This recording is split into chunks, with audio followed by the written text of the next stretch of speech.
Hello everyone.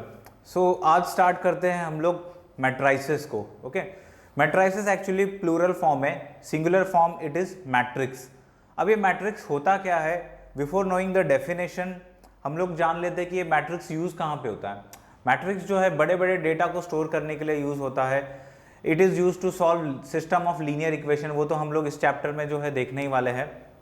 Then इसके अलावा ये जो है प्लेन्स का जो रहता है, 3D प्लेन्स का रोटेशन, रिफ्लेक्शन, वहाँ पे भी जो है मैट्रिक्स का यूज़ होता है। Then you can say industries में जो देखें अगर रियल लाइफ प्रैक्टिकल लाइफ में, तो budgeting, cost estimation, then data handle करने के लिए जो है इनका यूज़ किया जाता है। इवन प्रोग्रामिंग में भी जो है मैट्रिक्स का हमारा जो है यूज़ होता है। सो मैट्रिक्स जो है वाइड, इसका application wide range of fields में होता है। अब जान लेते हैं डेफिनेशन क्या है मैट्रिक्स की। So definition says a matrix is an ordered rectangular array of number of और फंक्शंस। द नंबर्स और फंक्शंस आर कॉल्ड एलिमेंट्स और the entries of the matrix. तो matrix is an ordered rectangular array.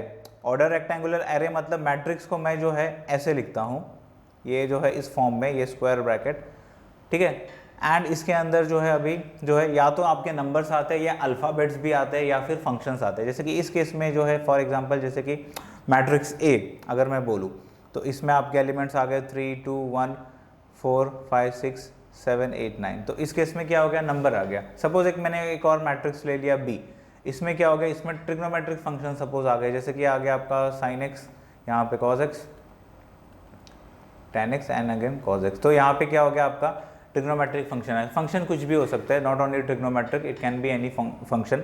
Then numbers हो सकते हैं, then alphabet भी हो सकते हैं, एक ऐसा भी मैट्रिक्स हो सकता है C D A B. Okay, so ये हो गया हमारा मैट्रिक्स। अब मैट्रिक्स में जो अंदर जो है लिखे, जैसे कि मैंने ए मैट्रिक्स, नाम हम मैट्रिक्स को कैसे देते हैं, कैपिटल वर्ड्स लेटर्स से। तो यहाँ पे जैसे कि ये ए मैट्रिक्स को देखो, यहाँ पे अभी अंदर जो नंबर्स है I will call them as elements. They are known as elements or entries of a matrix. Even यहाँ पे भी जो है ये sin x, cos x, ये जो है ये कहलाएंगे elements और entries of a matrix. Okay? ये तो हो गया elements से related चीज़ें। अब बात करते हैं order of a matrix के ऊपर। So before knowing the order of a matrix, जान लेते हैं पहले रो और कॉलम क्या होते हैं। अभी यहाँ पे अगर आप देखोगे जैसे कि मैट्रिक्स x है, यहाँ पे जो है अगर मैं बात करूं तो ये हो गई फर्स्ट रो, ठीक है। So this will be row 1 and this is what, this is second row, so ये हो गया रो 2। देन कॉलम क्या होता है, कॉलम अगर मैं बात करूं तो कॉलम ये हो गया कॉलम, ठीक है, वर्टिकल लाइंस। फिर ये हो गया दूसरा कॉलम, सो कॉलम 1, कॉलम 2, ये हो गया कॉलम 3 एंड ये हो गया कॉलम 4। ओके, सिमिलरली अगर मैं यहाँ पे देखूँ ये जो है मैट्रिक्स एक्स, तो यहाँ पे देखो ये हो गई first row, again this is row 1 bolds and then this is row 2। Then column अगर पूछा जाए मुझसे तो कॉलम क्या हो गया, यहाँ पे ये पहला कॉलम हो गया, this is column 1, okay, column 1 and ये हो गया आपका कॉलम 2। ओके, सो ये होता है हमारा रो एंड कॉलम किसी भी मैट्रिक्स में। सो अब ऑर्डर क्या है, यहाँ पे जैसे कि एक्स में कितनी रोज है, 2 रोज है, तो यहाँ पे 2 रो हो गई। फिर उसके बाद कॉलम कितने हो गए, कॉलम देखो यहाँ पे वही है 1 2 3 4, सो कॉलम कितने हो गए 4, सो 2 × 4। सो ये हो गया मेरा order of a matrix. Order of a matrix में आप क्या करते हो, रोज एंड कॉलम को लिखते हो। एंड यहाँ पे हमेशा आपको याद रखना है कि ये जो पहला रहेगा ये रो को डिनोट करता है एंड दूसरा जो है कॉलम को, ठीक है। This order you should always remember, पहला वाला जो है रो बताता है और दूसरा जो है कॉलम। तो सिमिलरली अगर मैं जो है मैट्रिक्स y को देखूँ तो मैट्रिक्स y में जो है आपका क्या बन रहा है ऑर्डर, यहाँ पे देखो 2 रो है और 2 कॉलम, सो 2 × 2। फिर उसके बाद यहाँ पे इंटू जस्ट सिंबल है, यहाँ पे मल्टीप्लिकेशन वाला नहीं है, आपको मल्टीप्लाई नहीं करना है। सेम अभी यहाँ पे देखो z मैट्रिक्स में देखो कितनी रोज दिख रही है, देखो ये हो गई रो 1, ये रो 2 एंड ये रो 3, ठीक है। सो आपका यहाँ पे जो है 3 रो हो गई और कॉलम कितना हो रहा है, कॉलम तो देखो यहाँ पे एक ही बन रहा है। तो इस केस में जो है इसका ऑर्डर क्या हो जाएगा, रो इंटू कॉलम। सो रो 3 हो गई एंड कॉलम हो गया 1, सो 3 × 1 ऑर्डर हो गया इस मैट्रिक्स का। ओके, सो ये था हमारा रो और column and order of a matrix. अब जानते हैं कि किसी भी मैट्रिक्स के एलिमेंट को हम जनरल टर्म के तौर पे कैसे जानते हैं। फॉर एग्जांपल जैसे ये मैट्रिक्स ए दिख रहा है आपको यहाँ पे, ये मैट्रिक्स ए, इसमें जो पहला एलिमेंट है यहाँ पे इसके लिए जनरल टर्म क्या होगी, A11। ए जो है वो सबके लिए कॉमन रहेगा जनरल टर्म, और 11 क्या दिखाएगा, इसका लोकेशन मैट्रिक्स के अंदर। सो A11 का मतलब क्या हो गया, जैसा कि हमने देखा है, देखो ऑर्डर हमने जाना है, ऑर्डर क्या रहता है, जैसे कि यहाँ पे था आपका 2 into 4, ठीक है, यहाँ पे था 2 into 2, तो ये पहला रो दिखाता है और दूसरा कॉलम। तो यहाँ पे देखो ये 1 1 दिख रहा है, 1 1 आपको दिख रहा है, सो फर्स्ट रो और ये फर्स्ट कॉलम। उसके बाद देखो इस वाले को देखो, यहाँ पे देखो फर्स्ट रो और सेकंड कॉलम, देख रहे हो यहाँ पे ये जो है ये R1 R2 समझ लो, ये आपका रोज है, ठीक है, एंड ये क्या हो गया आपके column C1 C2 and C3। सो यहाँ पे देखो ये इस वाले की पोजीशन देखो, पहला रो सेकंड कॉलम। देन अगर मैं कोई भी ये लूँ, सपोज ये देखो ये क्या आ रहा है, ये आ रहा है थर्ड रो में, सो 3 आ गया यहाँ पे पहले, एंड देन उसके बाद फर्स्ट कॉलम, सो A31। सो ये हो गया जनरल टर्म, ओके। अब बात करते हैं टाइप्स ऑफ मैट्रिक्स की, ठीक है, टाइप्स ऑफ मैट्रिसेस। तो पहला जो है आता है आपका कॉलम मैट्रिक्स। कॉलम मैट्रिक्स क्या होता है, कॉलम मैट्रिक्स का मतलब होता है कि एक ऐसा मैट्रिक्स जिसमें सिर्फ एक ही कॉलम हो। एग्जाम्पल देख लेते हैं। फॉर एग्जाम्पल जैसे कि अगर मैं एक मैट्रिक्स एक्स ले रहा हूँ और इसमें देखो ये 3 2 1, अभी यहाँ पे रो, इसका ऑर्डर देखो, ऑर्डर क्या हो गया, कितनी रोज हो गई, यहाँ पे 3 रोज हो गई, ये first row second row third row, ठीक है, 3 रोज हो गई, एंड कॉलम यहाँ पे देखो कितना आ रहा है, 1। तो ये क्या हो गया आपका कॉलम मैट्रिक्स। तो कॉलम मैट्रिक्स में जो है कॉलम एक होता है, रोज कितनी भी हो सकती है। रोज जैसे कि यहाँ पे अगर मैं सपोज कोई और जो है मैट्रिक्स लूँ y, सो यहाँ पे 2 1, अगेन यहाँ पे रो 2 हो गई लेकिन कॉलम क्या हो गया 1।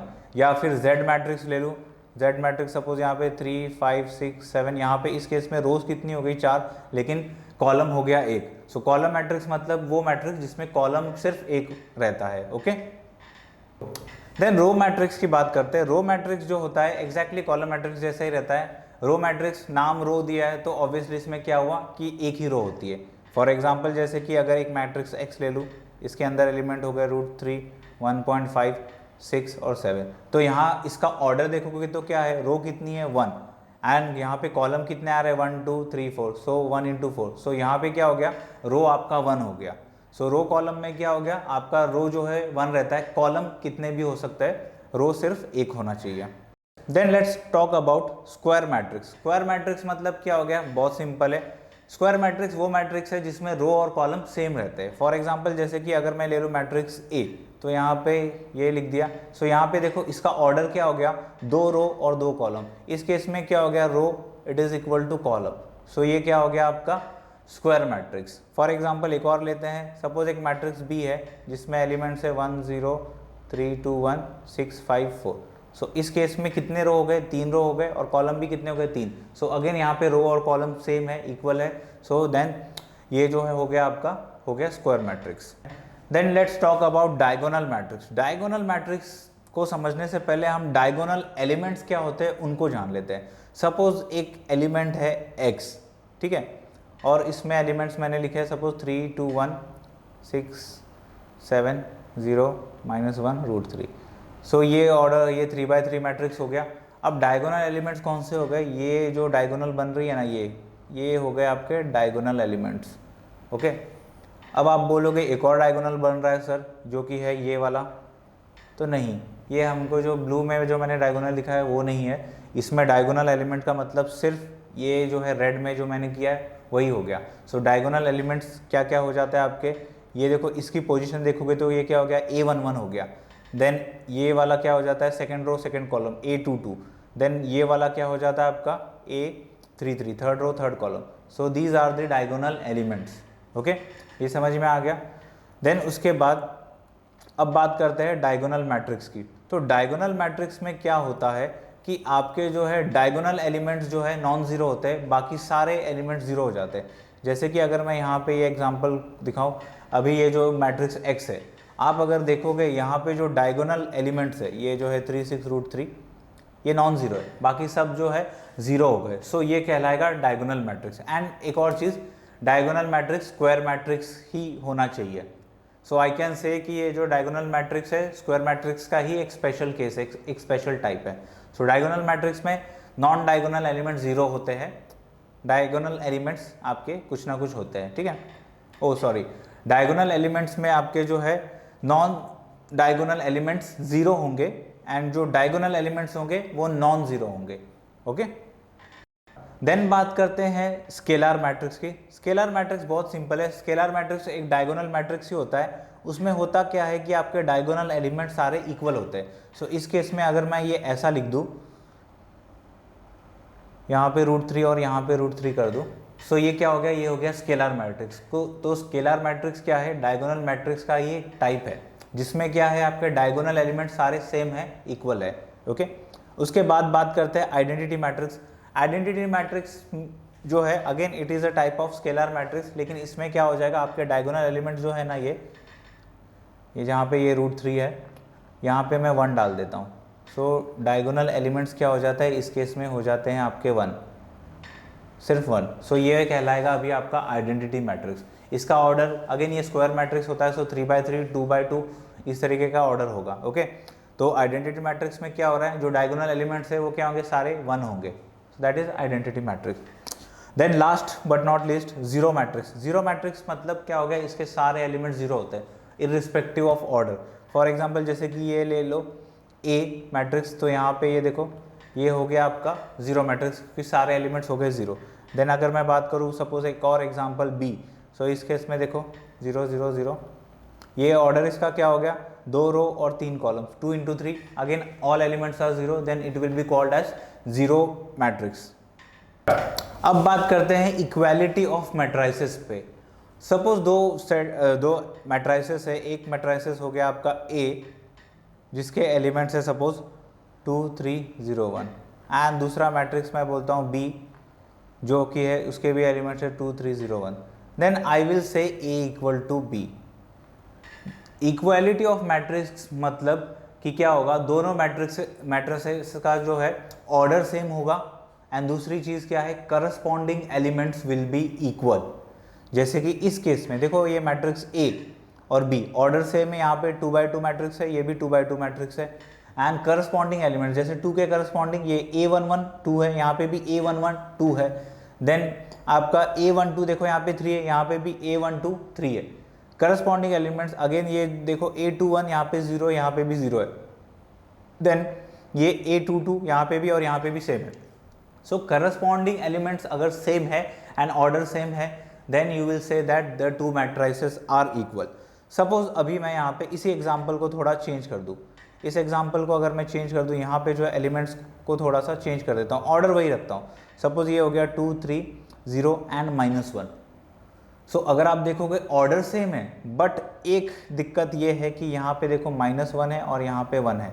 सो क्या हो गया, सारे एलिमेंट्स करस्पॉन्डिंग एलिमेंट्स इक्वल होने चाहिए। सो यहाँ पे एक जो है इक्वल A22 जो है दोनों का इक्वल नहीं है।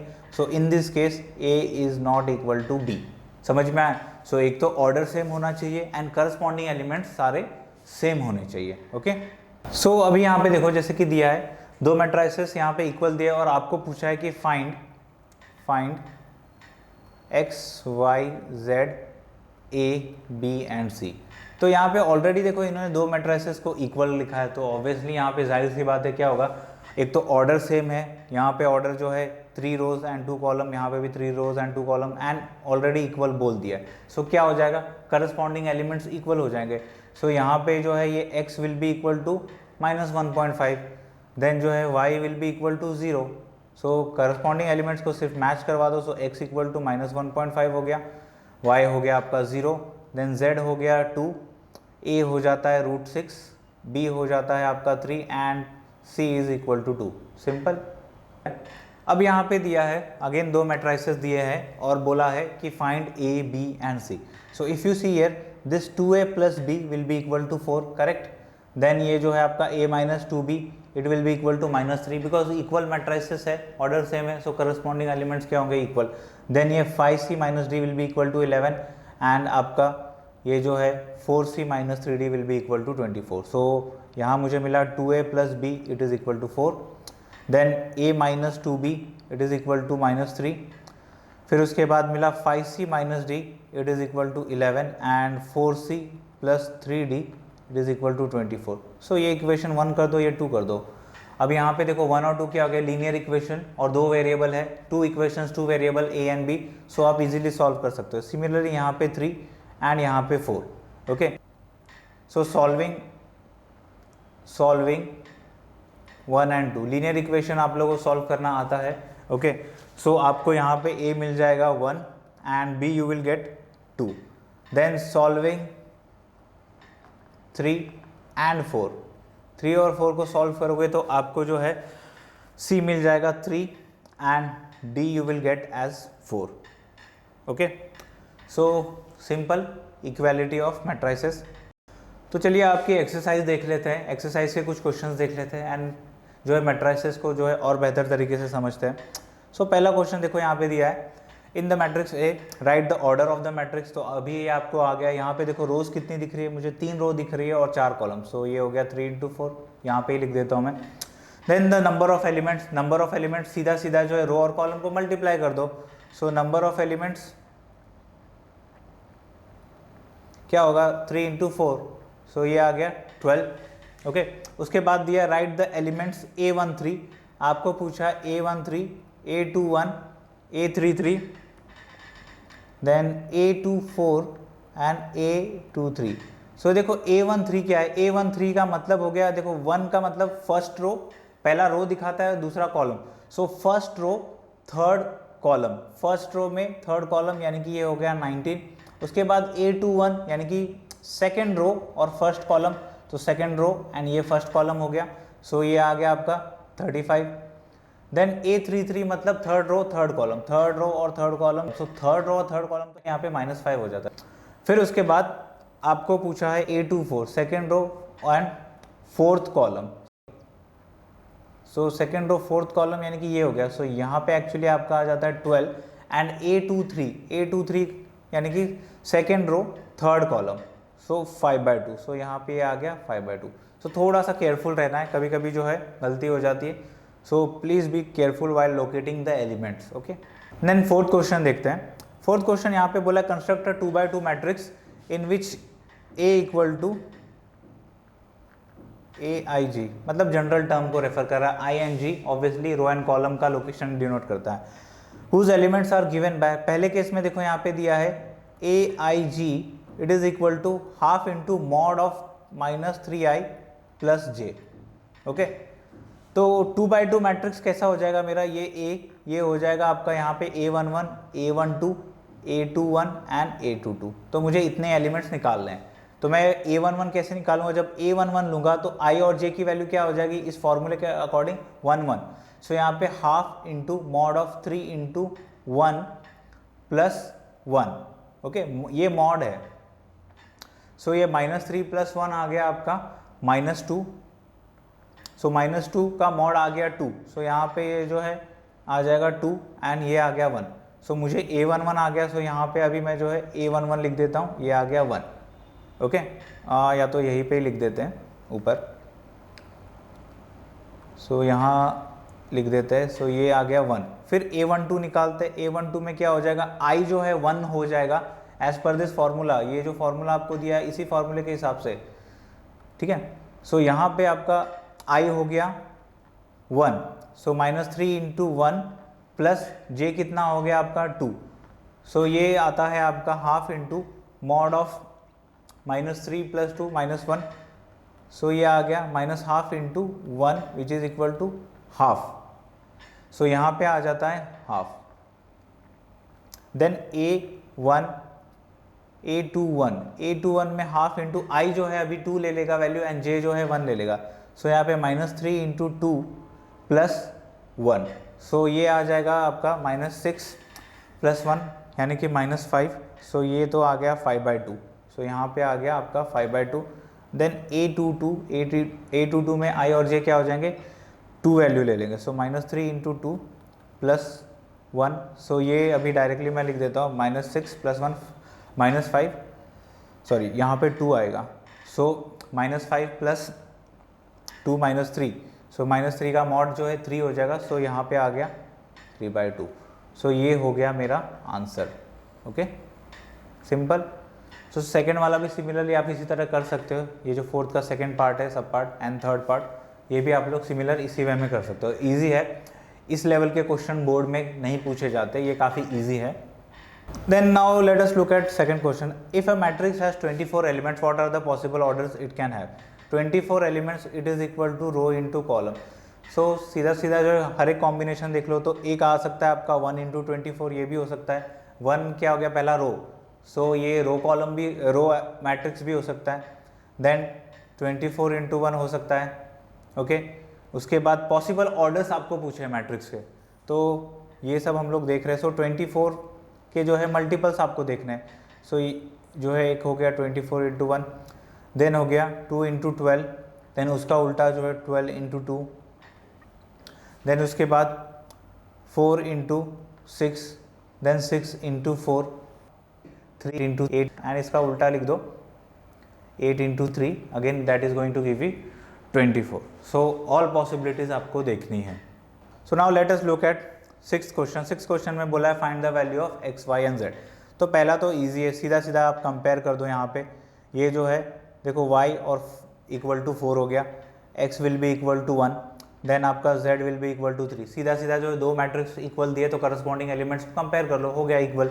सेकंड केस में क्या हो रहा है, सेकंड जो है पार्ट, सेकंड पार्ट में आपको दिया है यहाँ पे ये क्या हो जाएगा, x plus y will be equal to 6, so x plus y will be equal to 6, and दूसरा यहाँ पे 5 plus z it will be equal to what, 5। Then यहाँ पे x into y will be equal to 8, x into y will be equal to 8। तो यहाँ पे तो देखो ये z तो डायरेक्टली आ जाता है, यहाँ पे आपका z आ जाता है 0, z मुझे मिल गया। उसके बाद x plus y equal to 6 and x into y equal to 6। तो यहाँ पे आप जो है सब्स्टिट्यूशन मेथड लगा लो या फिर जो है एलिमिनेशन मेथड लगा दो। एनीवे दो इक्वेशन है, दो वेरिएबल है, आपको जो है इजीली आंसर मिल जाएगा। Then talking about third part, third part में अभी देखो ये क्या हो जाएगा, ये x plus y plus z it will be equal to 9, then x plus z it will be equal to 5 and y plus z it will be equal to 7। तो इसको कैसे सॉल्व करेंगे, सिंपल देखो, जैसे कि इसी इक्वेशन में ये ऊपर वाला जो है देखो y प्लस जेड की वैल्यू आपको यहाँ पे दी है, डाल दो y प्लस जेड की वैल्यू। सो ये कितनी है y प्लस जेड की value 7, so x plus 7 equal to 9, that gives me x equal to 2। ठीक है, x मिल गया 2, x जो है यहाँ पे डाल दो, x इधर सब्स्टिट्यूट कर दो। सो ये क्या हो जाएगा आपका, ये हो जाएगा 2 plus z it is equal to 5, so this gives me z equal to 5 minus 2 which is 3। ठीक है, तो आपको यहाँ पे अभी जो है z भी मिल गया है, तो z की वैल्यू यहाँ पे डाल दो 3, so y plus 3 equal to 7 और y gives me 7 minus 3 4, so आ गया x y z, simple. Okay, so इसके ऊपर क्वेश्चन जो इक्वालिटी ऑफ मैट्रिक्स के ऊपर काफ़ी इजी क्वेश्चन आते हैं, बोर्ड में एक्सपेक्ट मत करो, आया तो भी एक आध 1 मार्क के लिए आता है। ज़्यादातर जो है मैट्रिक्स में मल्टीप्लिकेशन ऑफ मैट्रिक्स के ऊपर, then inverse of a matrix के ऊपर ज़्यादा पूछा जाता है, जिसके बारे में हम लोग आगे के सेशन में देखने वाले डिटेल में। ओके।